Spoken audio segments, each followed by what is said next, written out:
Today's episode of Socially Democratic is presented to you by Dunn Street. Dunn Street's a progressive campaign agency that specialises in community organising, and we partner with businesses, organisations, trade unions and social democratic parties across the globe to develop community organising strategies and train leaders to build power from within their community. And in 2021, Dunn Street will continue to work with folks that want to share their stories, inspire others, take action and organise communities for change. To find out how you can partner with Dunn Street, hit us up at dunstreet.com.au. Today's podcast is also presented to you by Morris Blackburn Lawyers.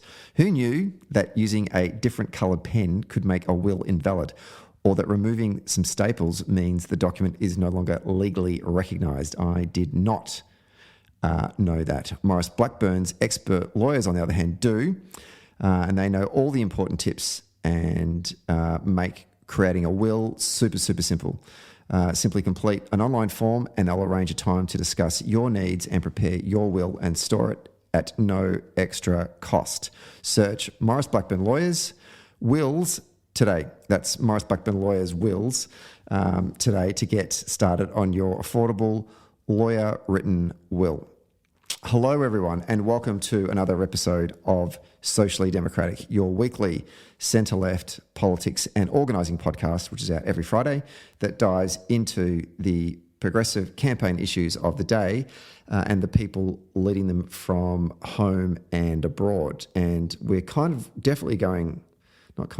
we are going abroad today because we are continuing with our wrap of 2021 by debriefing the year of international politics with a good friend of mine, Hayden Munro, who was the former campaign manager for Jacinda Ardern in her historic landslide election victory last year. So Hayden's going to come on the show today to basically break down the year of politics around the world. So we'll look at New Zealand, the US, UK, Canada, and talk a bit about what came out of the conference in Glasgow around climate change.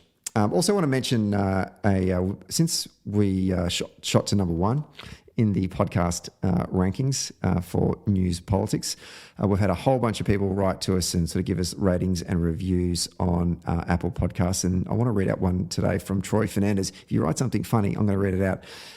Troy says, "Great show.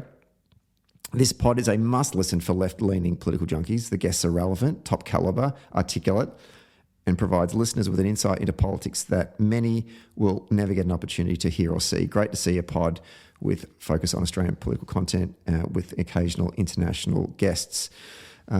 Stephen does a really good job of understanding his guests and knowing the right questions to ask. That's because I've got a really good producer.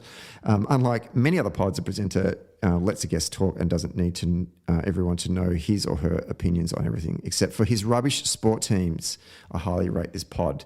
Thank you, Troy, but I'm just going to take umbrage. My teams aren't rubbish. 6 Super Bowls, 4 World Series, a Stanley Cup and an NBA championship.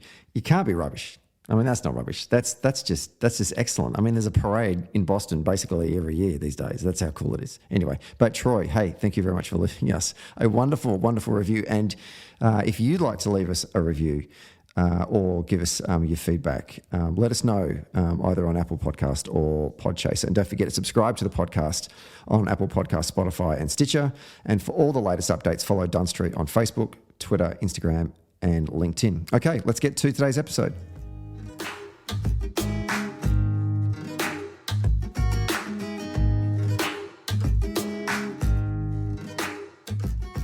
We're taping this one on a Monday afternoon in Melbourne. Another Monday recording of a podcast. We're quite organised in the last couple of weeks. And joining me as a part of our December wrap, as you know, that at the start of the month we did a wrap on pop culture. Last week we did a wrap on federal politics, and now we're going overseas and we're going to do a wrap of international politics. And to help me do that is the Public Relations Director for Capital, which is a New Zealand-based government relations and comms agency. They're based in Wellington, and he's the former campaign director for Jacinda Ardern's successful landslide election victory in 2020. But I know him better because he was the campaign manager for another incredibly successful but under the radar win in winning the mayoral election in Wellington in 2016. Hayden Munro, welcome to Socially Democratic. And should I say kia ora and welcome to Socially Democratic. Kia ora. Thank you so much for having me along. Great to talk to you. Now, we've been meaning to actually catch up and talk about politics and campaigns and stuff for a while on the podcast. So I'm super rapt that you've made time in your busy schedule before you hit the Christmas festive period to just do a bit of wrap about politics and around the world. And I want to start in your own home country, New Zealand, and get a sense about, I mean, there's a whole bunch of things that have been going on, obviously in New Zealand politically and COVID and all that kind of stuff. And from an Australian perspective, it looks like things have been going or been handled very well by the government.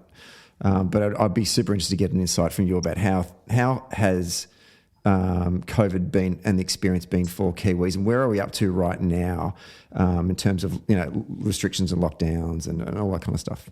Yeah, so we're at a really interesting moment in New Zealand's journey on the pandemic. So we're 2 weeks now into what's called the COVID protection framework, or more colloquially, the traffic light system. So this is since COVID first started, New Zealand had been operating under the alert levels system, which was kind of our version of lockdowns. Alert level 4 was kind of a total nationwide lockdown. Obviously, the New Zealand government has done a very good job through the pandemic. We have some of the lowest COVID rates in the world, the lowest death rates. Our economies, bounce back really strongly. So the alert level system was really seen as a real success. But with Delta has come the fact that this variant is a bit of a game changer. We haven't been able to eliminate Delta. We're keep case numbers very low, but we haven't been able to completely get rid of it. So the government has moved to this traffic light system, which is in recognition of the fact that our vaccine rates are now very high. So I think we're well over 90% now for first dose. So given that people are now much better protected, the government has moved us into a new framework where we have vaccine passes or vaccine passports, and at the orange and red levels, which is where most of the country is, vaccine passports are really required for hospitality, for major events, and so on. So the good news is that lockdowns are a thing of the past. What's been really hard about this year, though, is that Auckland, our biggest city, has spent a lot of time in lockdown this year after Delta and a pretty significant outbreak there. But at the same time, when most New Zealanders look, certainly across the ditch or to the UK or other places, I think people are still feeling pretty good about the overall response. Like I said, it's around 44 people have died, which compared to overseas is pretty amazing. Our unemployment rate is only 3.4%, so the economy has been holding up really well. I think politically, though, it has been harder for the government. The most recent polling has Labour in the early 40s. That's down from the 50.01% that they received in the 2020 election. I think there's a couple of things that are driving that.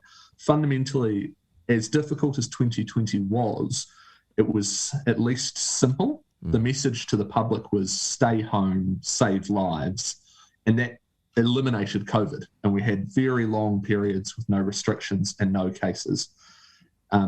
The traffic light system is more complex, right? It's not as easy. You have to wear your mask, you have to remember to scan in and to use these passports. And I think there are a lot of Labour's core supporters who were very attached to the elimination strategy and kind of regret and are upset that we were never able to eliminate Delta. And then there will also be those people who just like people around the world, want the government to move faster at lowering restrictions. So I think there's been a little bit more kind of unhappiness, and the government's found it harder to please as large a percentage of the population. That being said, when I look across the Tasman at the Australian government federally, who are trailing pretty significantly now in the polls. If you look at the US, if you look at the UK, those governments are really taking a bit of a battering over Delta. New Zealand's government, I think, in recognition of the strong response, their polling's holding up pretty well. And then the kind of biggest political news here recently is that the opposition have had a change in leader. So, the National Party here in New Zealand, the Conservative opposition, has had a really difficult time with COVID. They haven't been able to capitalise on it in the way that some oppositions overseas have. They had a very unpopular leader in Judith Collins and a lot of internal division in their caucus. That came to a climax a few weeks ago when Judith Collins demoted Simon Bridges, who was seen as her most likely challenger. She demoted him over inappropriate comments that he made 5 years ago, and that was dealt with, and he was told off by the then Deputy Prime Minister Bill English at the time. And her kind of unearthing these old comments that he'd apologised for at the time and demoting him on the basis of it was seen as a step too far by her caucus, and she lost a motion of no confidence. The National Party then had a week of what was essentially a leadership campaign between Simon Bridges and Christopher Luxon, the former CEO of Air New Zealand and protege of former Prime Minister Sir John Key. Luxon won that contest, and his messaging in the 14 days or so since he took over has been the National Party is back. We are putting the division and drama of the last few years behind us, and he's very much, the media is calling him John Key 2.0. He's John Key's protege. He's got a very successful business career, and it looks like he'll be bringing the National Party back towards trying to compete for the centre ground of middle New Zealand in a way that they haven't in the last 4 years. So yeah, it's a very interesting time in New Zealand politics. Heading into the summer, very low case rates, but obviously big concerns about what could happen with different variants, what will happen on the 15th of December, just a few days from now, when Auckland who have not been able to travel around the rest of the country are able to in a few days, and at the same time an opposition that's really looking to sort themselves out after a period of dysfunction. So it's an exciting time to be a political junkie in New Zealand. It's interesting as an observer from overseas, albeit only 3 hours away, about New Zealand politics and the feeling and love, I guess, we have for your leader, Jacinda, or the Labor leader, Jacinda Ardern. Funnily enough, before we recorded today's episode, I was at our cafe below where I work, just waiting for my sandwich to arrive, and there was a guy on the phone next to me, and he was a Kiwi, and I think he was talking to an Australian, and their conversation was about New Zealand politics. And he was saying that, he said, look, my family are Labor. My mum has always voted Labor, but they're disappointed in Jacinda. They're a little bit pissed off. And he said that, look, everyone outside of New Zealand thinks Jacinda's the bee's knees, but it's a different experience in New Zealand. My sandwich arrived before I could eavesdrop any more on this conversation, but he was talking about, he said that people think that Jacinda has stuffed up the response to COVID in 2021, but he said, I think that's unfair because it's challenging anyway, and we've seen governments all around the world not know how to deal with this particular, the Delta variant. And you can thank the New South Wales Liberal government for giving that to you guys. Let's not let that one go by without giving a bit of a swipe. And so he was kind of defending her, but as I was walking out the door, his last sentence was, but I'll probably vote National at the next election. So I was, this is only one person, right? This obviously isn't, this is a pretty small sample size and not a focus group, but I just want to get your sense of how is Jacinda's standing in the electorate now, do you think, after the 2020 election win, which you guys just absolutely monstered it in? Like, it was such a great result. Like, that's up there, top 5 greatest social democratic election campaigns that I've ever seen in terms of results. So coming off that high, going into 2022, how is Jacinda being felt amongst the community, particularly the people that got her over the line? What are your thoughts on her? Yeah, so look, in terms of her polling, her personal preferred prime minister ratings are still really good, although no longer stratospheric, I think would be the best way to say it. So I'm just trying to think of the most recent Colmar Brunton, the big TV1 poll, still had her streets ahead of any other potential prime minister. She is still significantly net favourable, and still, much. I think I've got this right off from memory. She's still much more popular. Her approval rating is much higher than her disapproval rating. I think, as I said though, there have been dealing with Delta has just been a lot harder than previously, and I think there were a lot of people who had never voted Labour in their lives who voted for us in 2020. And on current polling, they're not all staying there. And I think probably that shouldn't come as a surprise to anyone. I think also, though, part of what a lot of political leaders are seeing around the world at the moment is that there is something about just having to front bad news all the time as well. That I have friends who live in Melbourne as well. My understanding is that Daniel Andrews, who is also has had periods of extreme popularity due to a much more successful COVID response than other places. Just him fronting bad news every day. There's something about the fact that every time people see you on TV, you're there to tell them that something's gone wrong. That becomes, I think, a little bit harder to sustain that kind of stratospheric popularity. At the same time, though, look, as I say, some of the lowest case numbers in the world, lowest death numbers. The economy's performed incredibly well.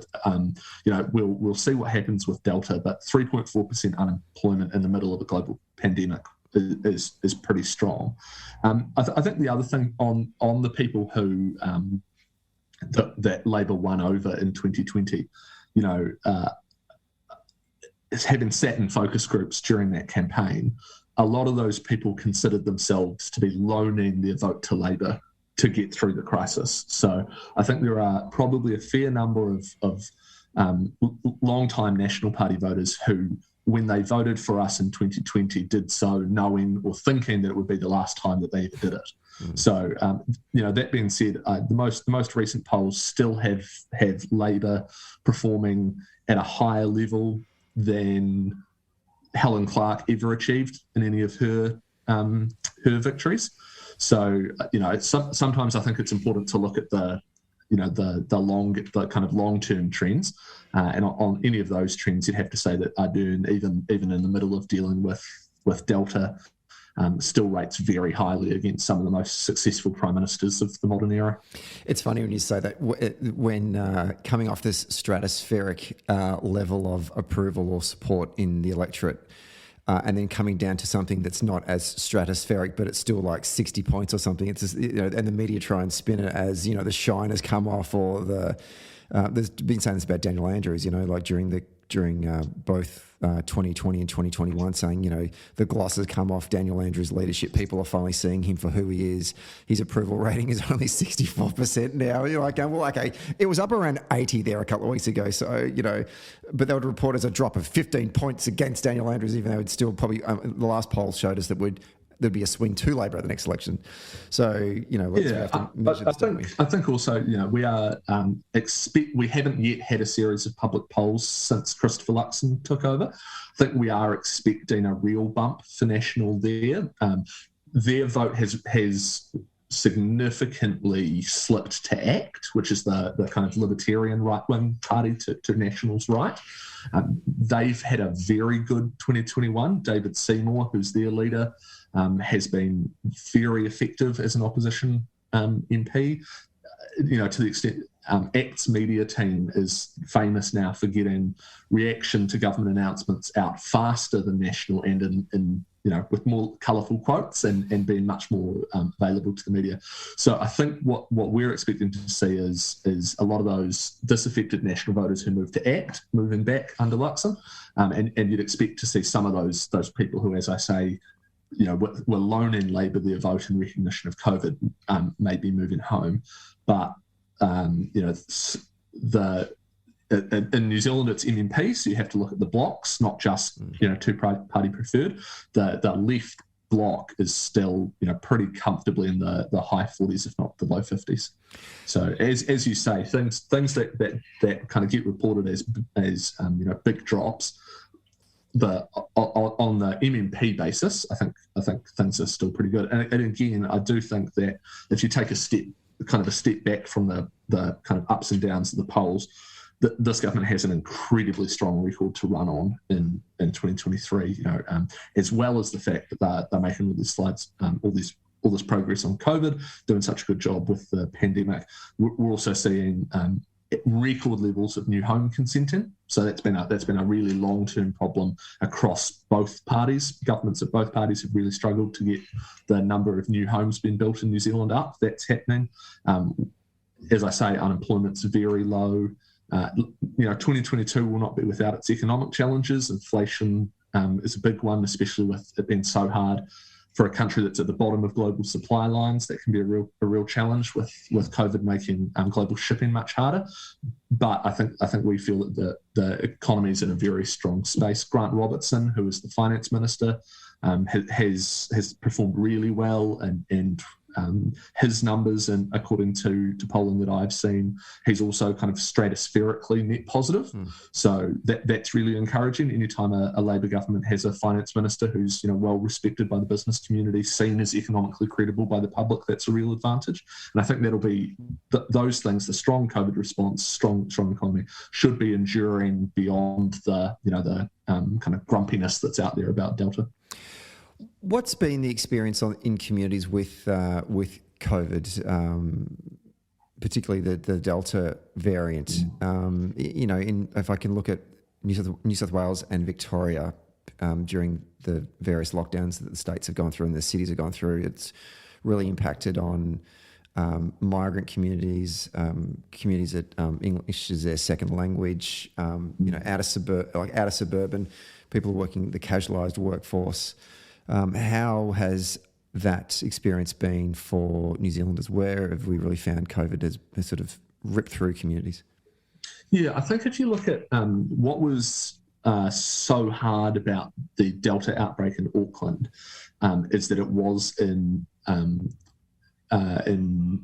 communities, especially in South Auckland, that are lower income, more likely to live in overcrowded housing.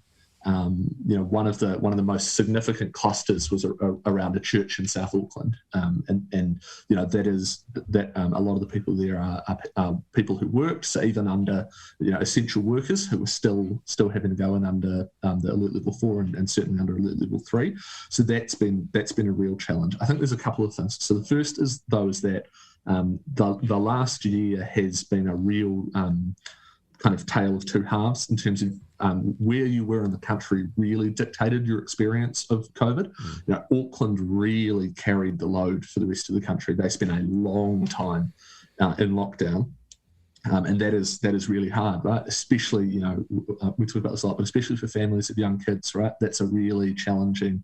People that still have to work, or people who have to work from home with young kids is really hard. That being said, the South Island went for well over 300 days with no cases at all anywhere in the South Island. So, for them, large parts of the year, life was relatively normal. In terms of vaccine rates, we are seeing Auckland has really, really strong vaccine coverage. There are, however, still bits of the country, especially in Northland and in parts of the east coast of the North Island, where it is taking longer to get those vaccine rates up. And there's as we reopen for the summer, I think there's real concern in parts of those communities about people who are unvaccinated, especially from Auckland, travelling into places where vaccine rates are really low. So yeah, it has a lot of this has to do with income and class and geography. What about urgency? I mean, does that play into it as well? I think I've noticed that Victoria and New South Wales really kind of got to those vaccine goals quite quickly. One, was never an issue of supply. It was an argument. Sorry. I said the other way around. It was always an issue of supply. The federal government didn't get enough vaccines to then provide to the states to put in arms, but there was an urgency. People were like, well, shit, the only way we're going to get out of this outbreak or overcome this outbreak is through jabs. We'll get it done. Whereas you look at the vaccination rates from other states where they weren't in as severe a lockdowns or weren't in lockdowns at all, life was kind of cruisy, right? What's going on in parts of New Zealand where the vaccination rates are lagging a little bit? Is it lack of access, or is it urgency, or what's? No, so I mean, New Zealand's had a vaccine rollout that I think everyone would cover. It started slower than the government wanted.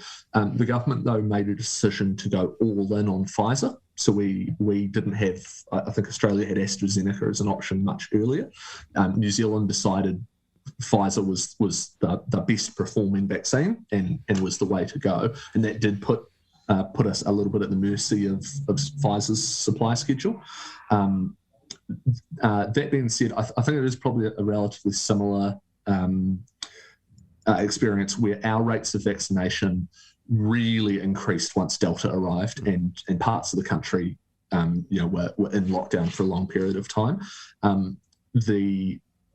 A bit like everywhere, the communities that are still not vaccinated are predominantly Māori, they're predominantly lower income, and that there's also in places where, there's lower levels of trust in the state, right? And that's often, in a lot of those communities, that's often with good reason, with the history of those communities.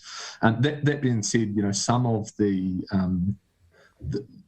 it's very rare to get 94% of New Zealanders to agree on anything, right? Like I think probably 94% of us support the All Blacks, but that's probably the only other thing in our society that's as unifying, right? And even then, you might get to 92 or 93. We've got it, But so the fact that we are having those very high rates of vaccination has been, I think, quite impressive, and it does give the government more choices on how. More options and more choices in terms of how they look to respond to future outbreaks, and that's really positive. Yep. Let's leave your lovely country and get on an aeroplane and fly to the United States of America and do a bit of a wrap-up of US politics. And, if we think back to how the year started, January 6th was the insurrection on the Capitol. And even as I still say this out aloud today, I still find it hard to believe that actually happened. And, I want to get your thoughts, but between January 6th and Inauguration Day, I was locked into US politics and checking Twitter before I went to bed and checking it when I first woke up, just to make sure that shit hadn't gone completely to the crap house, right? Because I just genuinely didn't. I thought we were in this moment of flux where anything could happen. Thinking back to that moment, what were your impressions observing from overseas about what was going on in US politics? So kind of a odd thing, but my wedding day was the day that the Capitol riot happened. And my wife and I had a lovely wedding venue on a cliff above the ocean, about 45 minutes drive out of Wellington, that does not get cell phone reception. So from about 2:00, I had to step out of my compulsive checking of Twitter to go get married. Yeah. So it was So I had a particularly unique experience of watching that. Look, I think it's pretty obvious if you look back over the year. There are real concerns about democratic backsliding in the States, right? There's an absolutely kind of classic case of how how democratic norms are eroded by authoritarian parties. And I think the US Republican Party is now almost unashamedly an authoritarian party. They are at an institutional level, I think, against majoritarian rule. And you see that in the refusal to accept what was pretty clearly a legitimate democratic victory by the Democrats, and nothing that I've seen since then suggests to me that some version of that won't happen again the next time the Republicans lose an election, and that's very dangerous because it is unfair to expect one party to always win. And when you have one party that is committed to democracy and the other who is increasingly authoritarian, that is a very scary place. I think the other thing that is interesting about American politics in particular is that they do have this history of the party in the White House getting absolutely smashed in midterms. And, I think 1934, 1998, 2002 are like the only times that doesn't happen. So that the Democrats, I think, are really up against that. And that's very, very concerning with the state the Republican Party has been in. Biden famously talked about, and actually Obama did as well in his first term, that the Republicans needed to lose so that the fever would break. This idea that they'd kind of de-radicalise and act like you expect political parties to act when they lose elections, reflect on themselves and move back towards the centre. That hasn't happened. In fact, losing seems to further radicalise them, right?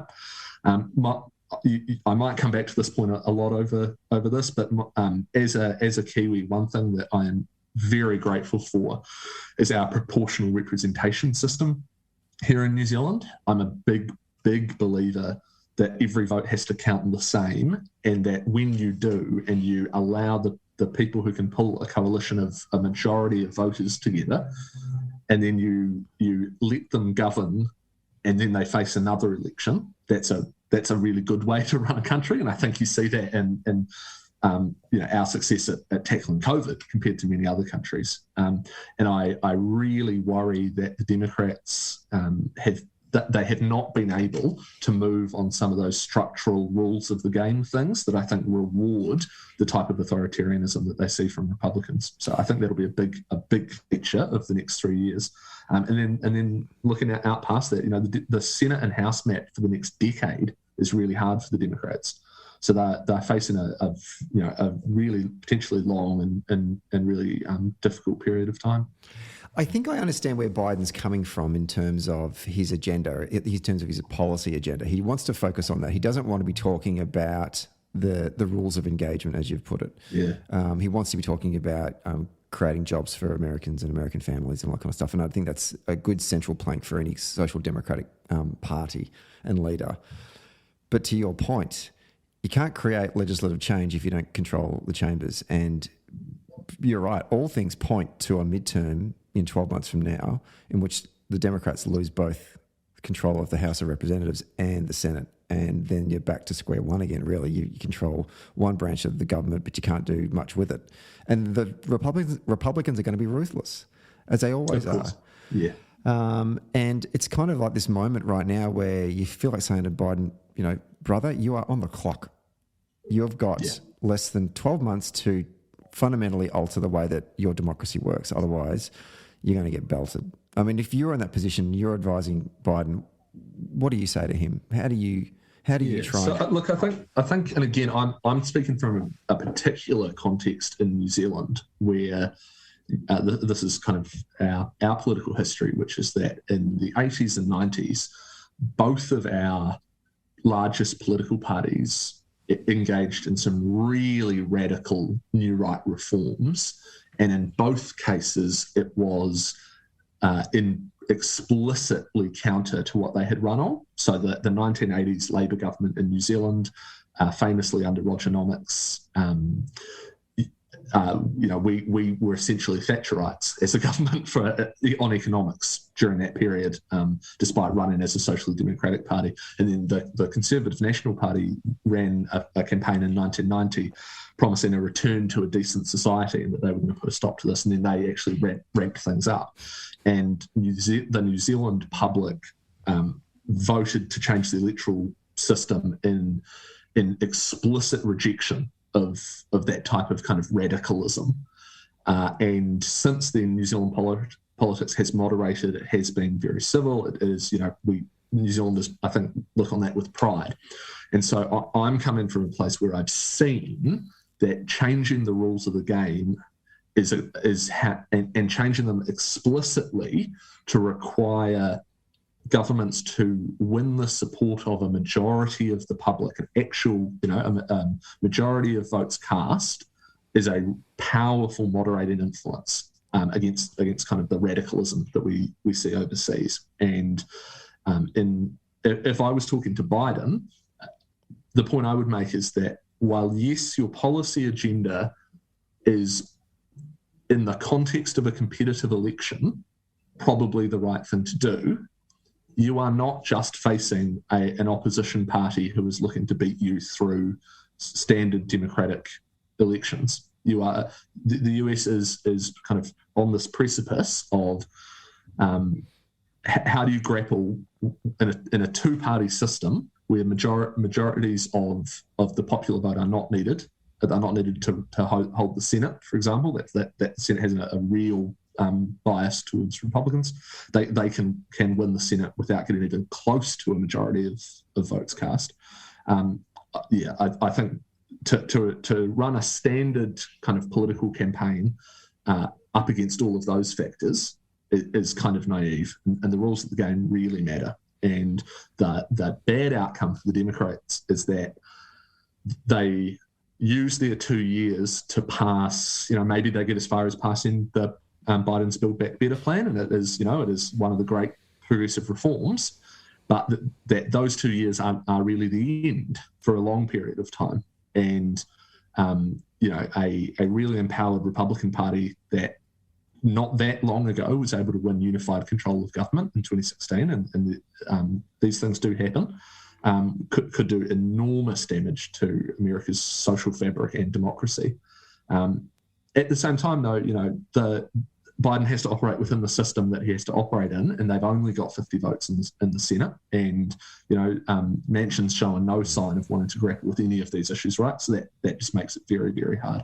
The only thing that I think gets missed a lot in this, though, and this is something from the New Zealand experience, is that the campaign for MMP and the campaign to change the rules here in New Zealand did not come just from one party, right? It was a genuine, someone's actually referred to it almost as our Brexit moment.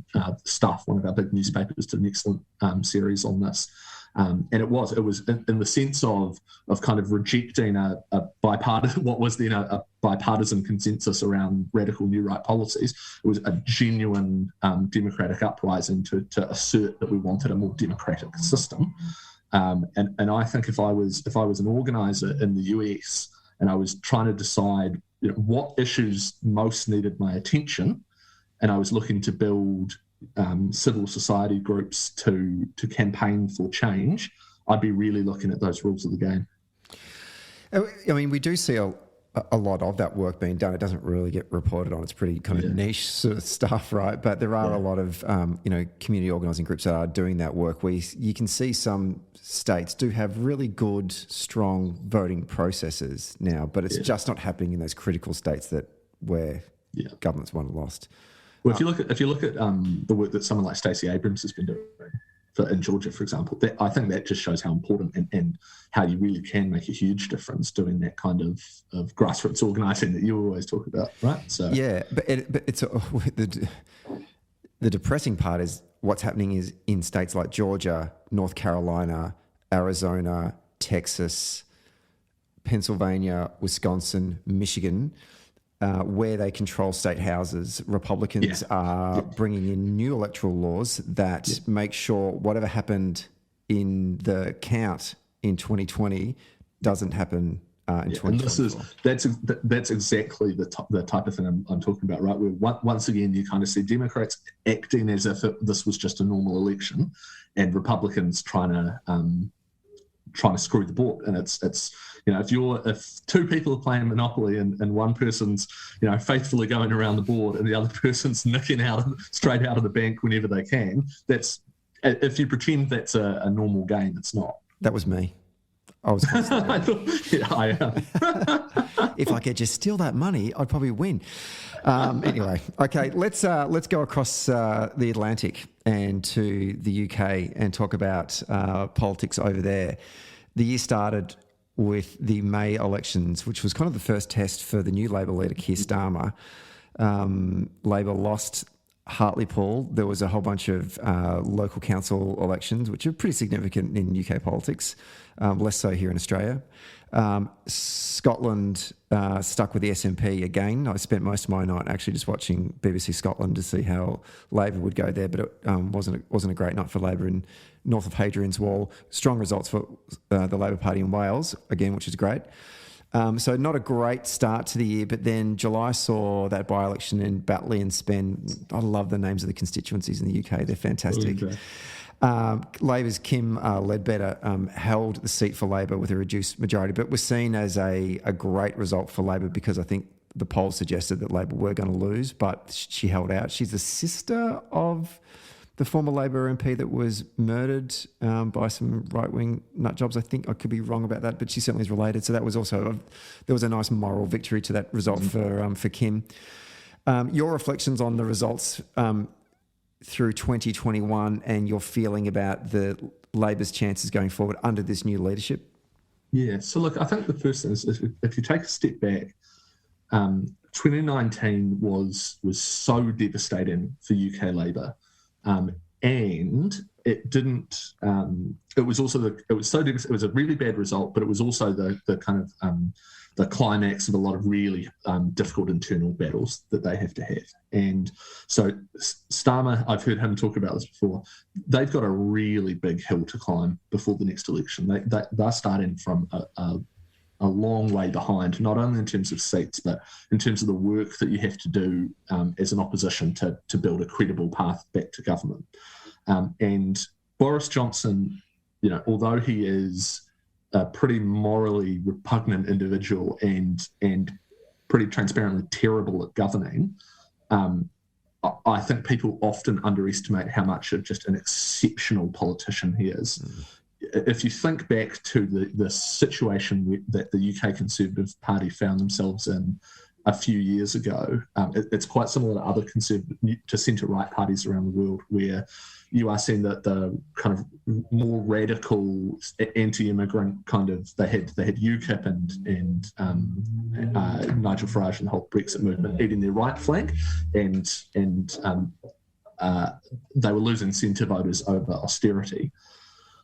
Boris has almost single-handedly fixed that for them, right? They now occupy a huge swath of the political ground in the UK, and anyone who thinks that, anyone that mistakes that guy for a clown, I think is making a huge mistake. That being said, look, things are starting to look up.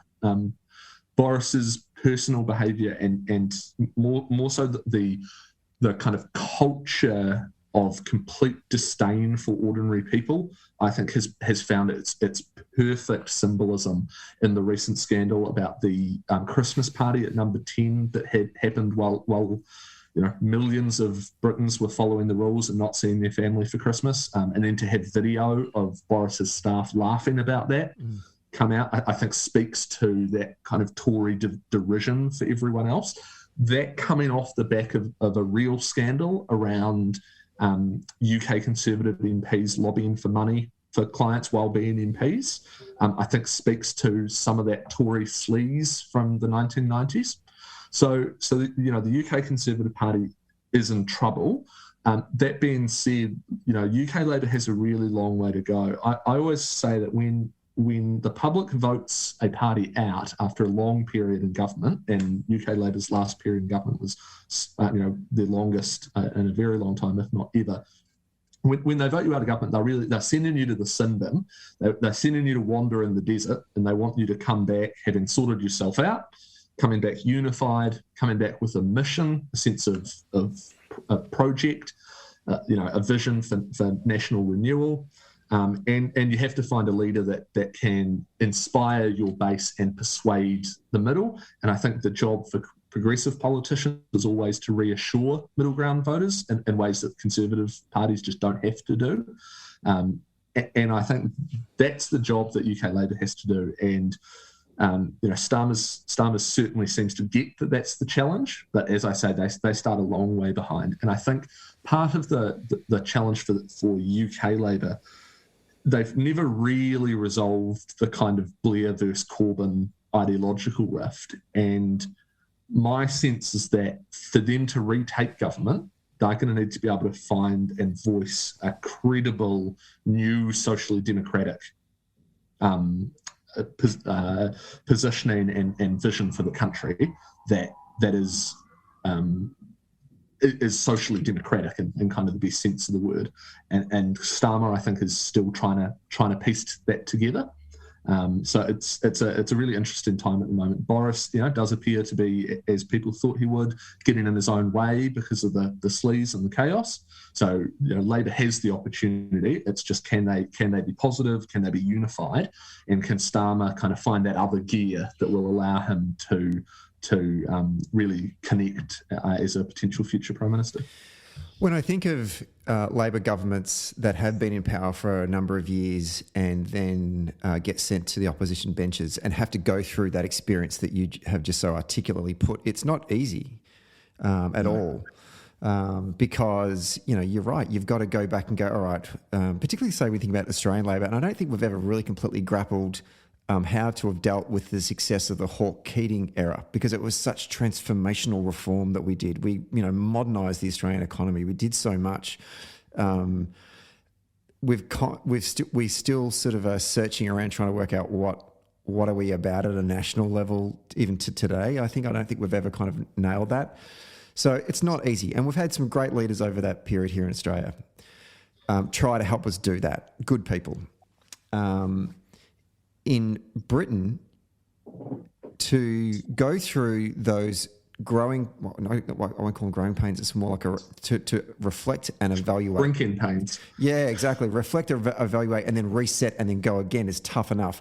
But when you put the hands of your movement, when you put the running of this movement, this political movement, in the hands of a anti-European, anti-Semitic, Stalinist trot, who actually really I don't think is a Labor person, is just and caused so much chaos for the party that it's completely fucked them for the journey back for Keir Starmer is huge, and you can just see on social media, like there are huge wounds that are open right now. There are still open shitfights between, Labor, what I would call traditional centrist Labor people, who would probably be, if they're in a faction of the Labor Party, they'd be in the left or the right, but they are Labor people with a whole bunch of people that joined the party that really actually aren't Labor people at all, but think they are Labor now because they are Jeremy Corbyn's Labor, and having these open shitfights about the purity of being Labor. And Keir Starmer, I can see, is just trying to say, okay, can we heal these wounds, get back to what we're trying to do, focus on the Tories and win. And I just I worry that this is going to drag on and probably sink his leadership. That worst case scenario, and I'm a reasonably optimistic kind of person as well. So the dark side of me just worries about the future for Labor, and that we're still not out of it in the UK in this sort of this shadow that was cast over this moment where, in some crazy idea, someone decided to sign Jeremy Corbyn's nomination form just to be a nice guy, so we had a contest for the Labor leadership. And look what it came back to haunt us. Yeah, I think one thing that I'd say to that is there is the public is very, very smart, right? It's a cliche, the voters are always right. But the voters have looked at the UK Labour Party the last few elections and said, if you can't run yourselves, you can't run the country. Correct. At its most basic, it's before you can engage me in a discussion about policies, I need to know that if I put you in number 10, you're not going to rip yourselves apart within 6 weeks. And that's the first thing. To the point, though, about, can't we all just get together and take on the Tories? It is very possible, if you look back over electoral history in the Anglosphere, Conservative parties can win because the left is a shambles, or Labor governments lose elections, right?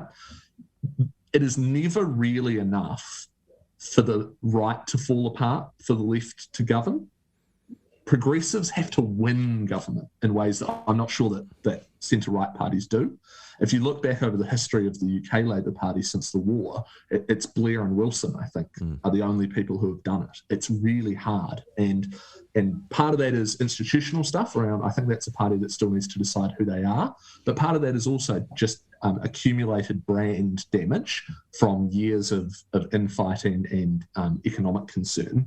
The UK Labour Party still hasn't figured out who they are on economics, and that's just, you have to credibly do that. But I think that goes to my point around when UK Labour enters government from opposition, it has been around figures who can articulate a exciting program of national renewal, right? You can think back to Blair's A New Dawn has broken, that type of stuff. And to be able to do that credibly, you have to settle some of these internal debates, and it can't be that you throw them aside for a while to train your guns on the Tory. You actually have to have answers to those things. And I think, I'm not a huge fan of Corbyn either. I know you and I disagree a little bit about this, but I actually think Tony Blair, you don't get Corbyn without Blair. There's a reaction from the membership against Iraq in the sense of kind of dishonesty. But I think, my diagnosis is that the UK Labour Party has to find a way to credibly articulate a socially democratic vision that the party unifies behind. And if they can't do that, everything else needs to flow from that. As you say, if they're stuck in this shit fight, no one's going to listen to anything else. So, yeah, I think there's a long way to go. Before we leave UK politics, certainly the most recent round of polling has suggested that things are looking up for Labor and Keir Starmer. I think there's been 4 or 5 polls now to come out in a row that have had Labor between 4 and 6 percentage points ahead of the Conservatives. I think this is the only time that a Labor leader has led whilst Boris Johnson has been leader, or Prime Minister for that matter, of the party. So that sort of says to us that people are having a look at Labor and thinking, okay, this is something I could possibly do. So I think that maybe the next 12 months will be testing for Labor, but positive potentially. Potentially, I mean, there is a thing that, so the UK has such long terms that it's not at all uncommon for governments to trail for long periods. I don't have the citation on it, but there was a famous time where Thatcher told Cameron that she was very worried that he wasn't doing enough because they weren't far enough behind against Ed Miliband, and famously, Miliband looked like he was going to beat a one-term government, and then the exit polling came out on the day, and it turned out that Cameron was actually on track for a majority.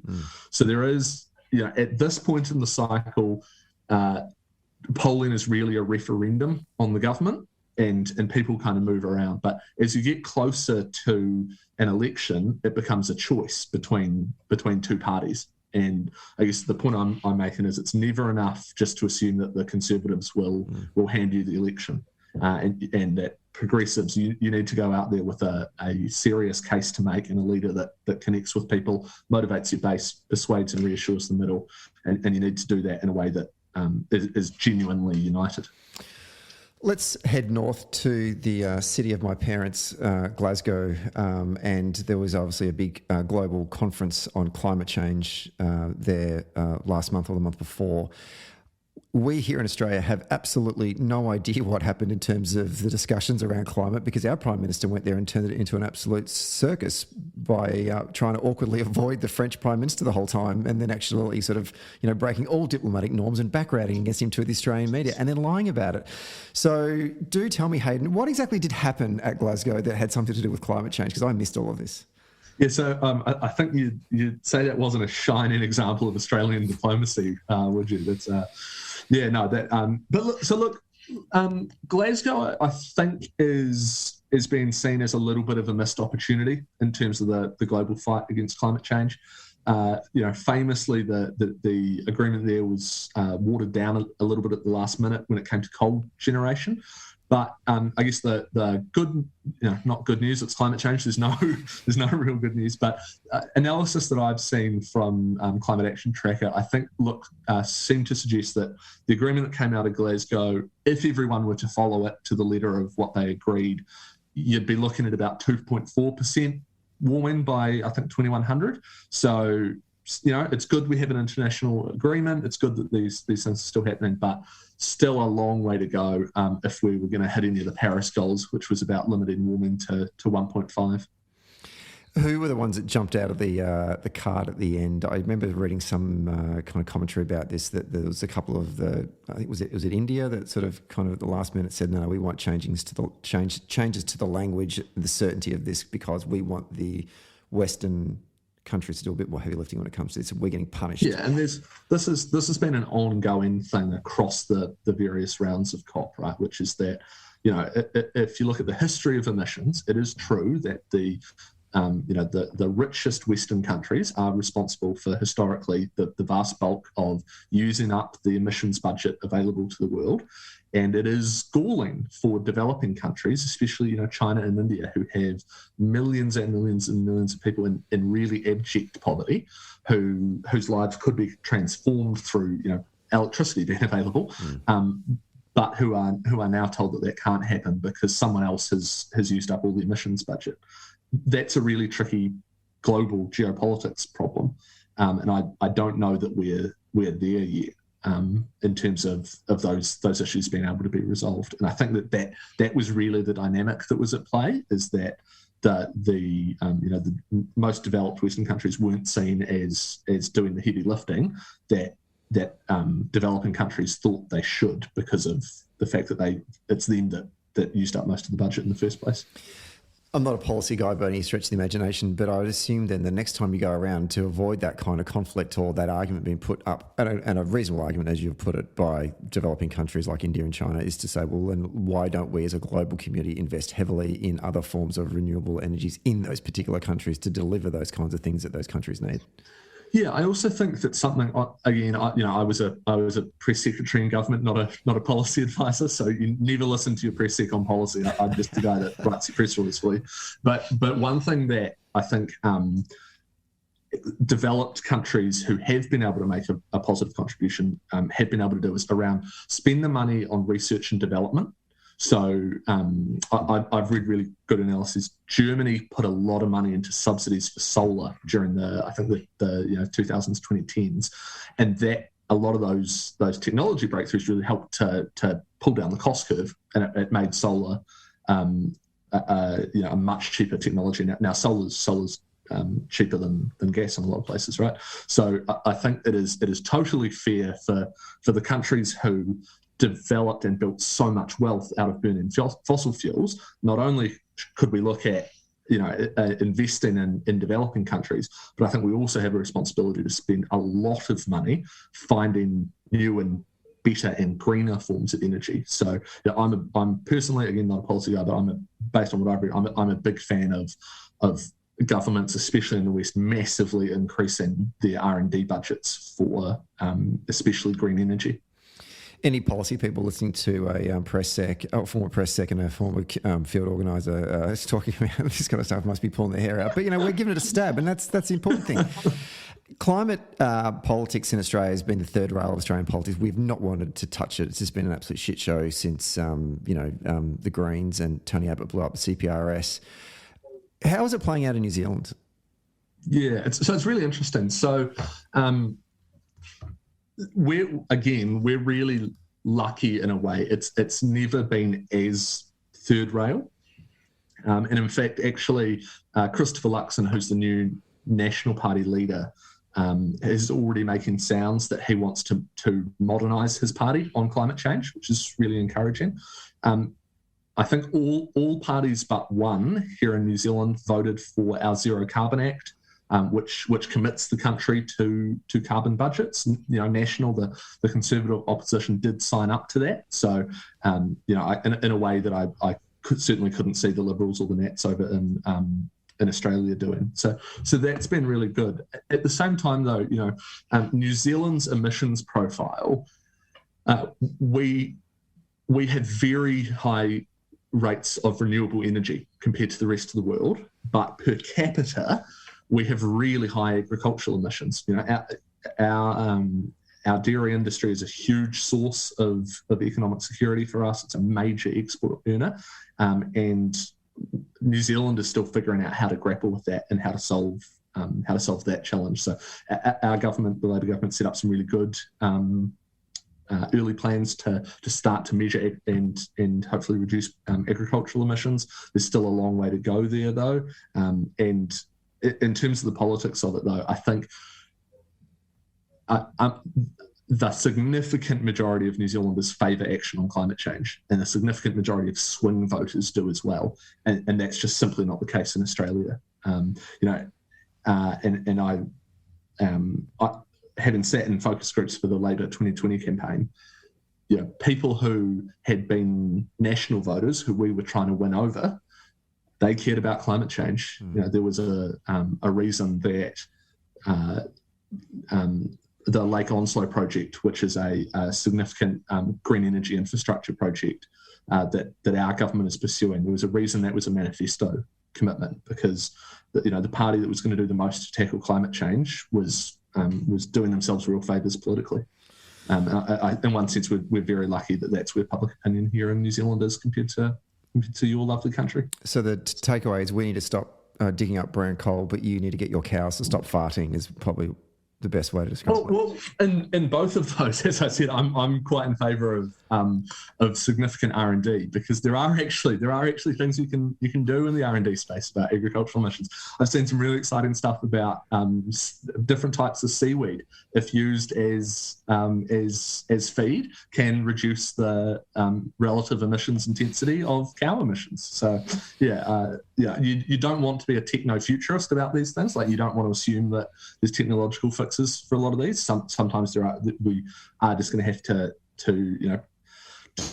build more wind farms, etc. But at the same time, I think we've in the West, where we've built our abundance on fossil fuels, I think we owe it to the world to spend some of that abundance on figuring out how we can lift people out of poverty globally, and how we can produce food globally without just pumping more and more carbon into the atmosphere. Here. Let's get on a flight now and go back across the Atlantic. I planned this holiday very badly. I don't know why I did that. Anyway, we're going to leave Glasgow and head back to North America, though. But let's go to Canada. They had federal elections that were held in September this year.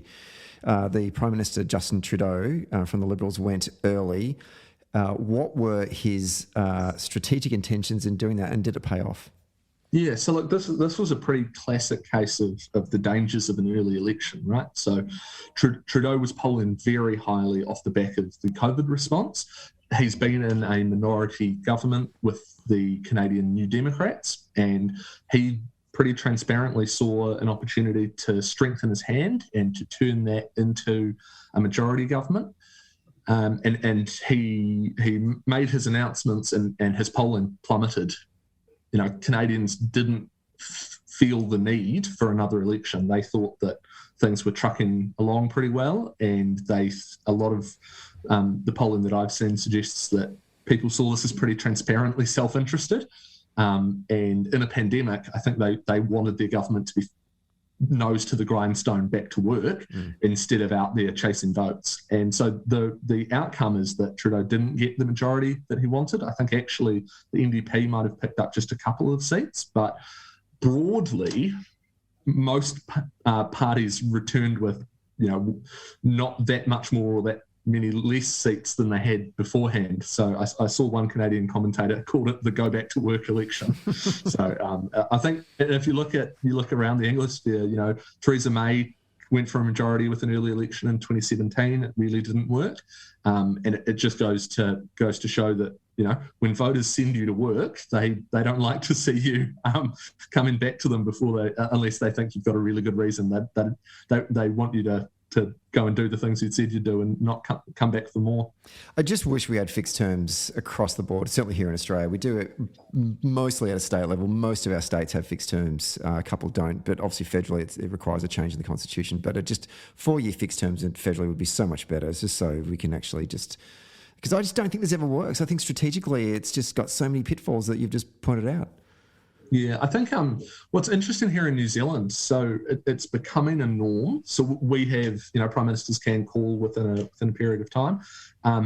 But Sir John Key actually started at the start of every election year, the first press conference or the second, or very early on, he would say the election date is this date in September or October. And even though constitutionally he didn't have to do that, he was pretty widely praised for that, because it gives people certainty. It shows, it lets people plan it, and it shows that you're not going to game the system for advantage. And that's something that Jacinda Ardern continued in 2020. She came out at the start of last year and said, when the election was, it ended up having to be delayed because of COVID, but these things happen. And it's something that I expect she'll do again. So I think voters really appreciate their leaders kind of acting like adults on that stuff. For our listeners that may not be familiar too much with Canadian politics, but we have two notionally centre-left political parties there. I don't know if you could attribute the word social democratic to the Liberals, perhaps, or maybe that's a debate we can have. But certainly both of those, the Liberals and the New Democrats, are both affiliated to International Progress, which is the international centre-left political body that the Labor Party in New Zealand and Australia and Britain and Israel and everyone else is all affiliated to. What's the difference between these two parties, and why don't they get along? Yeah, so the New Democrats are socially democratic in the classic sense. I think the Liberals are, again, kind of more liberals in the classic sense. I think that'd almost be closer to the Liberal Democrats, I think, in the UK, whereas the NDP really are socially democratic. Very strong links to Canada's trade union movement. That's really the political tradition that they come out of. And when I've met with, it's funny when I've gone to international conferences and there's been the Liberals, someone from the Liberals will be over as well as someone from the NDP, and you kind of, you want to be a bit of a social butterfly and meet people and, nerd out on stuff. I always find it bad when I get caught talking to both of them within it's like a 5-minute time frame. It feels like I'm cheating on someone. But certainly the NDP have got, interestingly enough, yes, you're right, they are from the trade union movement in Canada, but they also have incredibly strong ties into the agricultural community as well, which is fascinating to me. Yeah, totally. There's parts of Canada. I think the NDP has come almost out of a kind of farmers' justice, social justice farmer movement, in the way that like the turn of the century progressives in the US. There was a lot of the I'm blanking on the guy's name, but Brian, one of those. So there is a tradition in North America of very left-wing agricultural communities. Interesting. Anyway, we could nerd out about this for hours, but we probably should let people go back to their day jobs. Now, last question, which is we have awards here at Social Democratic, and last week we had Josh Burns and Annika Wells on to give their Social Democrat of the Year in Australia. But I'm interested to hear who you'd want to attribute the award to International Social Democrat of the Year. Who's impressed you the most in 2021? Yeah, I mean, I'm very tempted to say Jacinda Ardern, but you're going to kick me off if I do that. So, I think Olaf Scholz in Germany, the new German Chancellor, who's just taken office this week. If you look back 2-3 years ago, there were real questions as to whether the SDP in Germany had a political future, and they've come around very well.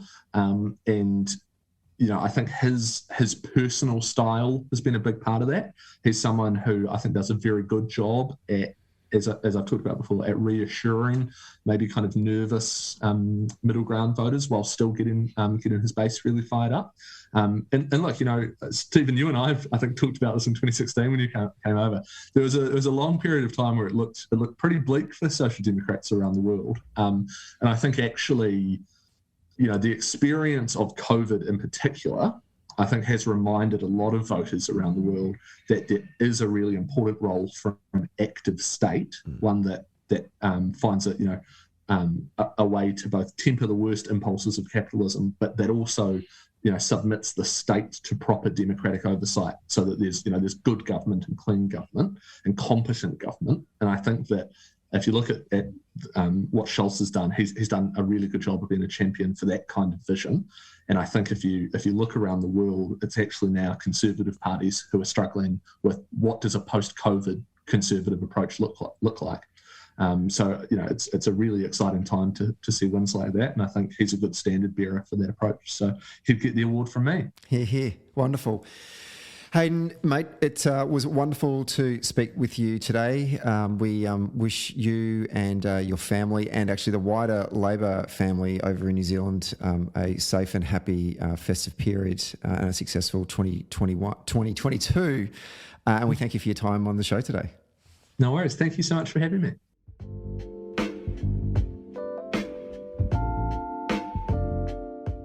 Thanks for listening to Socially Democratic. Did you like the podcast? Hit the follow or subscribe button and be sure to leave a review on Apple Podcast or Podchaser. And to get all the latest on Socially Democratic, follow Dunn Street on Facebook, Instagram, Twitter and LinkedIn. And we'll see you next Friday.